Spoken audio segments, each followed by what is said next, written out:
नमस्कार, स्वागत है आपका। आप देख रहे हैं द न्यूज और मैं रानी गुप्ता आपके साथ। चुनावी रणनीतिकार यानी कि प्रशांत किशोर ने जिस तरीके से एनडीए और बीजेपी को लेकर के भविष्यवाणी की है, इससे इंडिया अलायंस की टेंशन बढ़ती हुई नजर आ रही है। और सीधे तौर पर जिस तरीके से कांग्रेस की जो प्रवक्ता है सुप्रिया श्रीनेत, उन्होंने जो बयानबाजी की है, उससे जाहिर तौर पर कांग्रेस पार्टी और इंडिया अलायंस की टेंशन नजर आ रही है। क्योंकि जब सुप्रिया श्रीनेत से प्रशांत किशोर की भविष्यवाणी को लेकर के ये सवाल पूछा गया तो सुप्रिया श्रीनेत बौखला जाती हैं और ये कहती हैं कि मैं इस तरीके से उनके द्वारा जो भविष्यवाणी की गई है या फिर जो आंकलन दिया गया है उस पर विश्वास नहीं रखती। वो सीधे तौर पर मोदी सरकार का ही फेवर करते हैं। बता दें, दरअसल लोकसभा चुनाव के लिए 5 चरणों की वोटिंग हो चुकी है और अभी 2 चरणों की वोटिंग बाकी है और फिर 4 जून को यह पता चल जाएगा कि देश में किसकी सरकार बनेगी। एक और बीजेपी लोकसभा चुनाव में 400 पार का दावा कर रही है तो वहीं विपक्ष अपनी जीत का दावा कर रही है।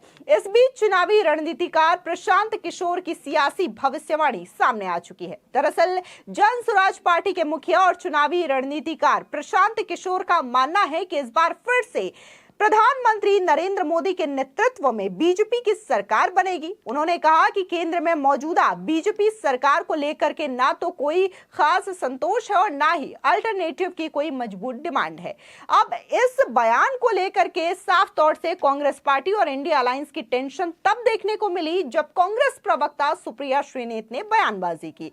दरअसल आपको बता दें कि जब सुप्रिया श्रीनेत से प्रशांत किशोर के बयानों को लेकर के सवाल पूछा गया तो उन्होंने कहा कि किसी कंसल्टेंट की टिप्पणियों पर कमेंट की जरूरत मैं नहीं समझती। राजनीतिक लोगों के बारे में बात कीजिए, कंसल्टेंट के बारे में जवाब देने का क्या ही मतलब होता है। इतना ही नहीं, उन्होंने ये भी कहा कि पहले जो है प्रशांत किशोर प्रधानमंत्री मोदी के लिए खुल करके बैटिंग करते थे, लेकिन अब वो पर्दे के पीछे से बैटिंग कर रहे हैं। अगर उन्हें इस तरीके से बात करनी ही है तो खुल करके वो मैदान में आए और जो बोलना है वो बोले।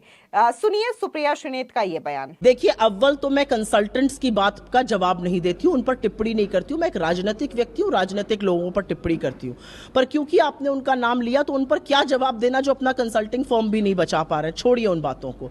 आप किसी तरह से घोषित कमान संभाले हुए थे पहले मोदी की, अब आप अघोषित कमान संभाल रहे हैं। आपकी क्या क्रेडिबिलिटी? आप तो हमको कर्नाटका में, तेलंगाना में, हिमाचल में भी हारते हुए दिखा रहे थे।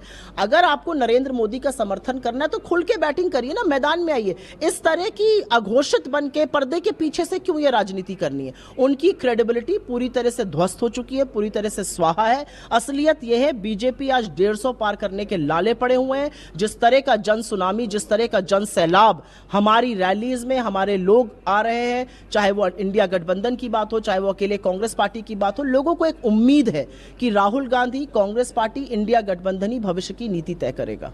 इसी के साथ ही जब प्रशांत किशोर ने यह कहा कि बात सिर्फ उत्तर प्रदेश की सीटों की नहीं है, ओडिशा और बंगाल में भी बीजेपी जो है वो काफी ज्यादा मजबूत स्थिति में नजर आ रही है। और एनडीए का अगर हम बात करें पूरा, तो वहां पर एनडीए साथ मिलकर के काफी बेहतरीन प्रदर्शन करते हुए नजर आ रही है। ऐसे में बंगाल की बात करें तो वहां पर हर बार चुनावों में जिस तरीके से खून खराबा होता है, लॉ एंड ऑर्डर को लेकर के सवाल उठते हैं ममता बनर्जी पर, तो इसको लेकर के जो बंगाल के नेता है बीजेपी से सुकांता मजूमदार, उन्होंने भी सवाल उठाया है। सुनिए सुकांता मजूमदार किस तरीके से ममता बनर्जी के शासन में लॉ एंड ऑर्डर को लेकर के सवाल खड़े कर रहे हैं। तक तृणमूल कांग्रेस है और इससे पहले लेफ्ट भी था, तो बंगाल में अशांति इलेक्शन के साथ एकदम अटैच हो गया है।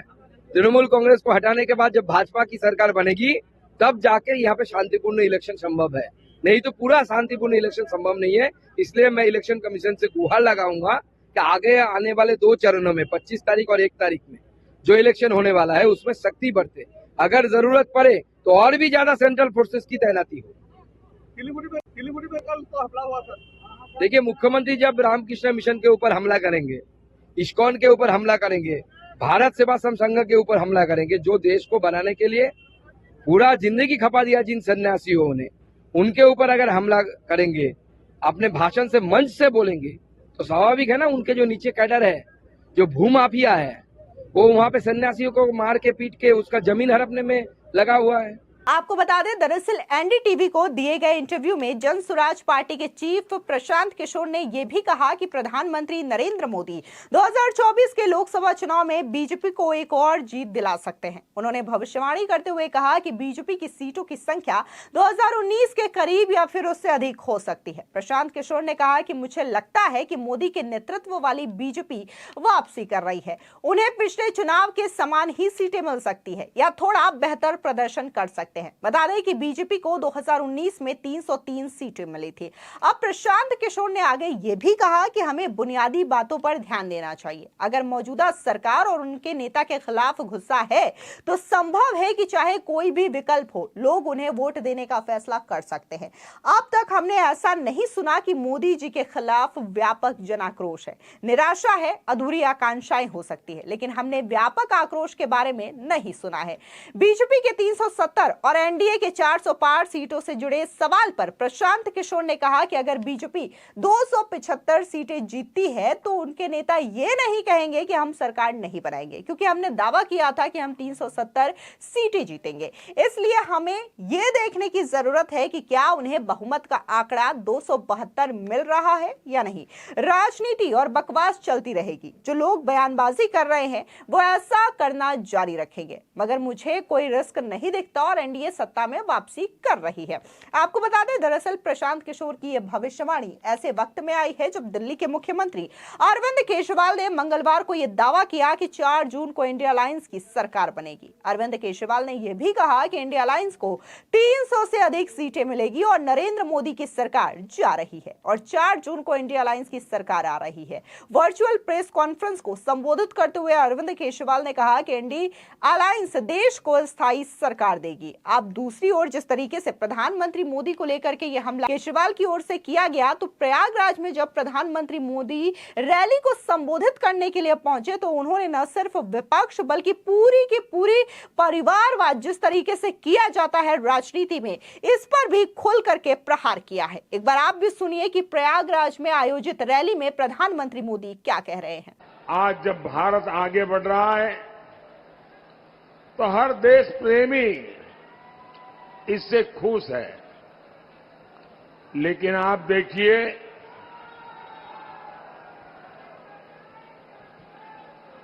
सपा, कांग्रेस और इंडी गठबंधन वालों को भारत का गौरव गान हजम नहीं होता। और ये करते क्या है? कांग्रेस के शहजादे भारत को गाली देने के लिए विदेश जाते हैं। ये इंडी गठबंधन वाले चुनाव भी किस एजेंडा पर लड़ रहे हैं? इनका एजेंडा है कश्मीर में आर्टिकल 370 फिर से लाएंगे। इनका एजेंडा है सीएए को रद्द करेंगे। इनका एजेंडा है भ्रष्टाचार पर जो कड़े कानून बने उन्हें रद्द करेंगे। क्या ये सब करने के लिए आप कभी भी ये इंडी अलायंस वालों को, सपा कांग्रेस वालों को एक भी वोट देंगे क्या? देंगे क्या? क्या देश को दिशा देने वाली प्रयागराज की धरती को इन लोगों की हरकत मंजूर होगी क्या? साथियों, इंडी गठबंधन वालों का, सपा कांग्रेस वालों का सुशासन से और हमारी आस्था से 36 का रिश्ता है। भारत का कोना कोना इस बात की गवाही देता है कि इंडी गठबंधन वालों से विकास नहीं हो सकता। आप यहां प्रयागराज में होने वाले कुंभ का ही उदाहरण देखिए। सपा कांग्रेस के समय क्या होता था। भीड़ में भगदड़ मच जाती थी। लोगों को अपनी जान गंवानी पड़ती थी। हर तरफ अव्यवस्था होती थी। जानते हैं क्यों? क्योंकि उन्हें कुंभ से ज्यादा अपने वोट बैंक की चिंता रही है। अगर कुंभ के लिए ज्यादा कुछ करते दिख गए तो कहीं उनका वोट बैंक बुरा न मान जाए। इन लोगों को वोट बैंक का इतना डर सताता था। सपा कांग्रेस में तुष्टीकरण का कंपटीशन होता था। आप मुझे बताइए, राम मंदिर का बहिष्कार करने वाले लोग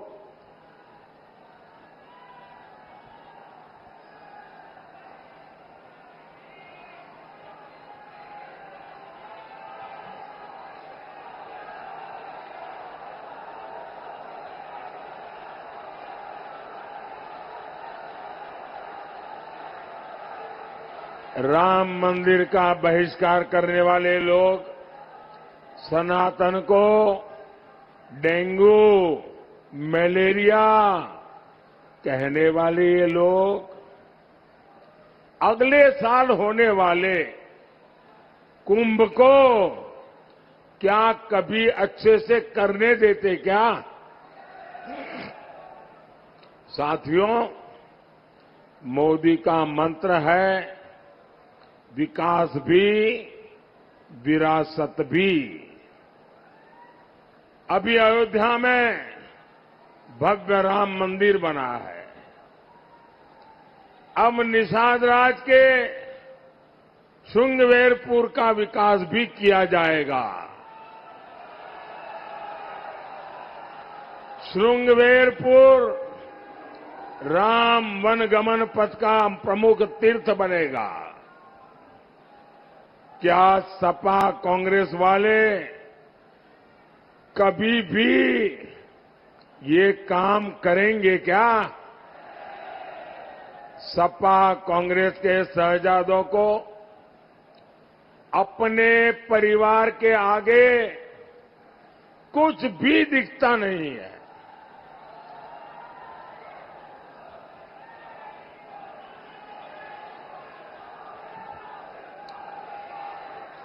कांग्रेस तो आजादी का सारा श्रेय भी एक परिवार को देना चाहती है। आपको बता दें कि फिलहाल जिस तरीके से चुनावी रणनीतिकार प्रशांत किशोर हो या फिर सट्टा बाजार के कई सारे आंकलन हो, लगातार यही दावे करते हुए नजर आ रहे हैं कि एक बार केंद्र में फिर से प्रधानमंत्री मोदी वापसी करेंगे, यानी कि केंद्र में एनडीए की सरकार बनेगी और इंडिया अलायंस को इस बार भी कुछ हाथ नहीं लगने वाला है। खैर, जिस तरीके से सट्टा बाजार हो या फिर प्रशांत किशोर की यह भविष्यवाणी हो, इन चीजों की सच्चाई तब पता चलेगी जब 4 जून को रिजल्ट घोषित होंगे। फिलहाल इस पूरे मामले को लेकर के आपकी क्या राय है, हमारे कमेंट सेक्शन में जरूर बताएं। धन्यवाद।